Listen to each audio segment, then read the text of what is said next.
Assalamualaikum warahmatullahi wabarakatuh. Alhamdulillah, tuan-tuan, rakan-rakan yang saya kasihi.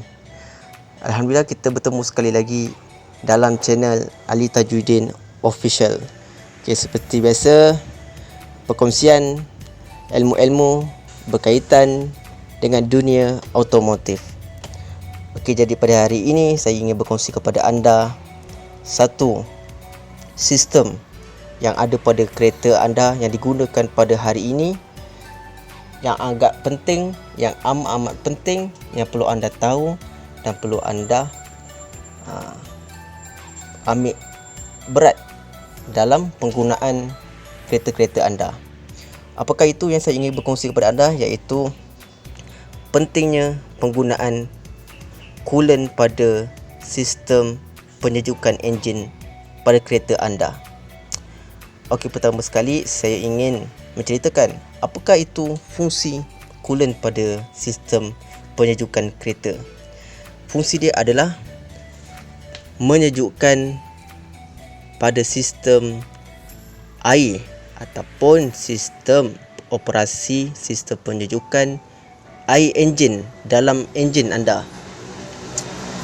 Untuk sedia maklum, korang kena tahu dalam kereta anda ada sistem penyejukan. Di samping ada sistem penyejukan pelinciran minyak, dan ada juga ada sistem penyejukan air enjin ataupun air coolant. Jadi kepada pengguna kereta, kalau korang biasa, kalau korang nak pergi jalan jauh ataupun nak memulakan pergerakan ataupun memulakan perjalanan, korang mesti ada memeriksa air radiator ataupun air enjin korang lah, sama ada cukup ataupun tidak, sama ada air pada spare tank anda cukup ataupun tidak. Begitu juga kaitan coolant sistem ni, penggunaan coolant pada sistem kenderaan ni. Untuk sedia maklum, ada setengah orang yang menggunakan air pada sistem enjin menggunakan air biasa ataupun air pipe. Untuk pengetahuan korang, jika korang mengamalkan menggunakan air pipe, akan mengakibatkan menghasilkan air yang karat dan mengakibatkan boleh menyebabkan kerosakan pada sistem penyejukan air enjin anda. Yang pertama, boleh merosakkan pada radiator itu sendiri ataupun komponen yang utama pada sistem penyejukan air enjin, iaitu radiator. Kebanyakan jika korang tak menggunakan coolant, jadi air pipe itu akan menghasilkan air yang karat dan menyebabkan radiator tersumbat dan menyebabkan kebocoran pada radiator. Dan juga boleh menyebabkan pada komponen lain, iaitu seperti hose, upper hose dan lower hose, pipe atas dan pipe bawah, dan menyebabkan pipe korang menjadi kembang, menjadi keras, dan akan menyebabkan pipe korang bocor, pecah dan sebagainya lah. Jadi begitu pentingnya coolant digunakan. Jadi bila anda menggunakan coolant, sebab dia punya function dia ataupun material yang dihasilkan coolant tu, dia menyifatkan air yang menyejuk. Sifat dia adalah menyejuk, dan dia akan menghakis ataupun menghalang untuk menghasilkan kekeratan pada sistem air enjin korang lah.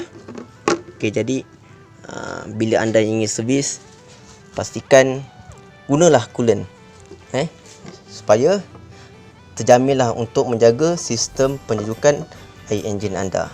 Okey, itulah lebih kurang sedikit berkaitan dengan fungsi dan cara kerja air radiator pada sistem penyejukan enjin.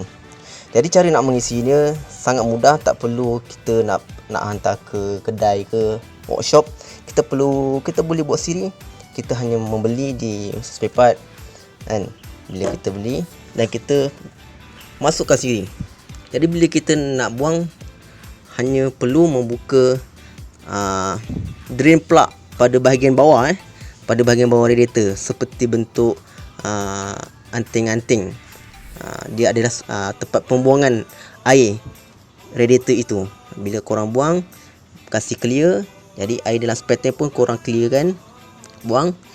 barulah korang masukkan coolant pada radiator. Penggunaan berapa liter bergantung pada kebesaran besarnya radiator. Kalau macam kereta ni, kereta Viva, saya menggunakan dalam 2 liter. 1 liter pun okey. Nak lagi cantik 2 liter lah. Tapi perlu campur dengan air sikit. Kalau kita campur 100% coolant pun tak boleh juga, sebab boleh menyebabkan air radiator itu membeku. Jika anda tidak menggunakan, bila kereta korang tak bergerak, lama-lama dia akan boleh menyebabkan radiator anda frozen, beku. Jadi perlu campur air sikit. Jadi ini adalah perkongsian saya boleh ceritakan, yang boleh saya kongsi pada korang. Semoga memberi manfaat dan dapat korang share kepada rakan-rakan yang lain. Jadi jangan lupa like, share, subscribe channel saya. Semoga video-video yang saya kongsikan pada yang akan datang memberi manfaat kepada korang. Jadi saya akhiri video ni dengan Assalamualaikum warahmatullahi wabarakatuh.